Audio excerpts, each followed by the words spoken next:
누가 묻기를 죽은 자들이 어떻게 다시 살아나며 어떠한 몸으로 오느냐 하리니, 어리석은 자여, 내가 뿌리는 씨가 죽지 않으면 살아나지 못하겠고, 또 내가 뿌리는 것은 장래 형체를 뿌리는 것이 아니요 다만 밀이나 다른 것의 알맹이 뿐이로되, 하나님이 그 뜻대로 그에게 형체를 주시되 각 종자에게 그 형체를 주시느니라. 육체는 다 같은 육체가 아니니, 하나는 사람의 육체요, 하나는 짐승의 육체요, 하나는 새의 육체요, 하나는 물고기의 육체라.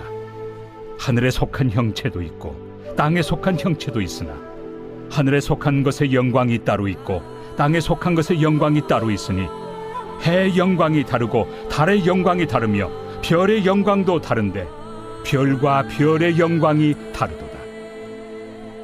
죽은 자의 부활도 그와 같으니, 썩을 것으로 심고 썩지 아니할 것으로 다시 살아나며, 욕된 것으로 심고 영광스러운 것으로 다시 살아나며, 약한 것으로 심고 강한 것으로 다시 살아나며, 육의 몸으로 심고 신령한 몸으로 다시 살아나나니, 육의 몸이 있은즉 또 영의 몸도 있느니라. 기록된 바 첫사람 아담은 생명이 되었다 함과 같이 마지막 아담은 살려주는 영이 되었나니, 그러나 먼저는 신령한 사람이 아니요 육의 사람이요 그 다음에 신령한 사람이니라. 첫사람은 땅에서 났으니 흙에 속한 자이거니와 둘째 사람은 하늘에서 나셨느니라. 무릇 흙에 속한 자들은 저 흙에 속한 자와 같고, 무릇 하늘에 속한 자들은 저 하늘에 속한 이와 같으니, 우리가 흙에 속한 자의 형상을 입은 것 같이 또한 하늘에 속한 이의 형상을 입으리라. 오늘 말씀은요, 이 부활에 대해서 다루고 있는데요. 이 부활한다라는 것은 우리의 상식과 이성에는 사실은 부합하지 않는, 정말 믿음으로 받아들일 수 있는 그런 부분이죠. 그래서 사도 바울은 이제 35절에서 그렇게 이야기합니다. 누가 묻기를 죽은 자들이 어떻게 다시 살아나며 어떠한 몸으로 오느냐 하리니. 그러니까 이렇게 묻는다는 거죠. 죽은 자들이 어떻게 다시 살아나냐, 어떤 몸으로 오는 거냐, 이렇게 묻는다라는 것을 이야기하고 있죠. 여기 보시면은 어떻게 다시 살아나며, 이 다시라는 단어는요, 사실 이 부활을 잘 나타내는 단어이자 이 기독교의 어떤 정신을 잘 드러내는 핵심 키워드라고 말할 수 있습니다. 우리가 이제 예를 들어서 아이들이 게임을 하다가 좀 불리해지고 지고 있으면은 다시 시작하지 않습니까? 다시 리셋하지 않습니까? 마찬가지로 우리도 다시 시작하고 싶은 순간들이 참 많잖아요. 이 절망의 순간 가운데 다시 시작하고 싶고, 그게 부활이죠. 그런데 이 기독교는 이 다시를 가능케 하는 그런 종교라는 것입니다. 자, 그래서 다시 살아나며 어떠한 몸으로 오느냐 하리니. 여러분이 부활의 능력이 죽어서뿐만 아니라 이 땅에서도 다시 살아나게 하는 힘, 그 부활의 능력을 체험하는 그런 저와 여러분 되기를 바랍니다. 36절에 보시면은 어리석은 자여, 내가 뿌리는 씨가 죽지 않으면 살아나지 못하겠고, 여기 보시면은 씨가 죽어야 살아난다. 그러니까 여러분 그렇습니다. 씨를 뿌릴 때 씨를 이제 바짝 말려서 죽어야 그것을 뿌리잖아요. 그런데 신기한 것은 그렇게 죽인 씨가 이제 바짝 마른 상태에서 죽은 상태에서 심겨지면은 희한하게 거기서 어떤 새로운 또 줄기가 자라나고 열매가 자라나고 하잖아요. 그 씨앗을 가지고 내가 뿌리는 씨가 죽지 않으면 살아나지 못하는 것과 똑같지 않냐. 내가 뿌리는 것은 장래의 형체를 뿌리는 것이 아니요 다만 밀이나 다른 것의 알맹이뿐이로되. 그러니까 여러분 씨앗은 참 비슷하게 생겼잖아요. 이것저것 다. 근데 심겨지면은 결국에 나중에 나는 것들이 다 형체가 다르지 않습니까? 그렇게 그런 어떤 비유를 지금 들어서 이야기를 하는 것이죠. 자, 그래서 지금 이 우리의 썩어진 몸을 심을 때 거기서 전혀 예상치 못한 영광의 형체가 드러난다라는 것을 말하고 있는 것이죠. 여러분, 항상 이 기독교의 원리는요, 36절에도 다시 나오지만 죽어야 사는 것입니다. 여러분, 이 초대교회가 카타콤에서, 무덤에서 시작이 되지 않았습니까? 근데 무덤에서 생명이 싹 텄다라는 것입니다.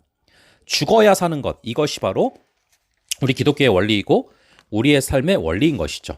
자, 그래서 쭉 보시면은요, 43절, 44절에 보면 욕된 것으로 심고 영광스러운 것으로 다시 살아나며, 약한 것으로 심고 강한 것으로 다시 살아나며, 육의 몸으로 심고 신령한 몸으로 다시 살아나니 육의 몸이 있은즉 영의 몸도 있다. 여러분, 육의 몸과 영의 몸이 있다라고 말하고 있습니다. 이 육의 몸을 씨앗으로 쳐보면요. 여러분, 씨앗을 이렇게 벗겨보면 그 안에 뭐 들은 게 없어요. 근데 이제 씨앗 자체가 어떤 씨앗의 안에 여러분 뭐 열매가 있습니까? 씨앗의 안에 줄기가 있습니까? 씨앗의 안에 나무가 있습니까? 그렇지 않잖아요. 그런데 이 씨앗 안에 사실은 DNA가 다 들어있어서 이게 씨앗이 죽은 상태로 심겨지면 그런 것들이 자라나는 거 아닙니까? 마찬가지로 우리 안에도 DNA가 있어요. 믿음과 소망과 사랑의 DNA가 들어있어요.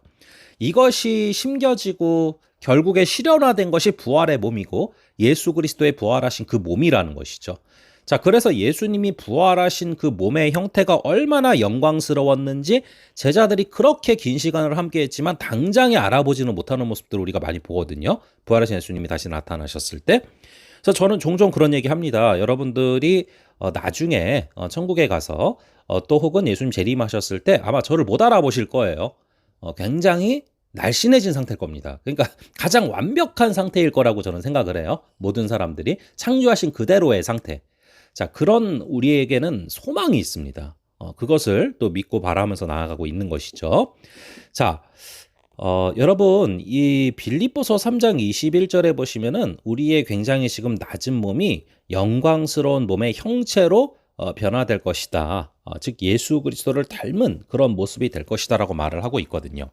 자, 우리에게는 그런 어떤 부활의 소망이 있습니다. 그것을 소망하며 살아가는 그런 오늘 귀한 하루 되시기를 바랍니다. 잠시 기도하겠습니다. 아버지 하나님, 누가 묻기를 죽은 자들이 어떻게 다시 살아나며 어떤 몸으로 오느냐 하리니 어리석은 자여 내가 뿌리는 씨가 죽지 않으면 살아나지 못하겠고 아버지 이 말씀을 다시금 바라봅니다.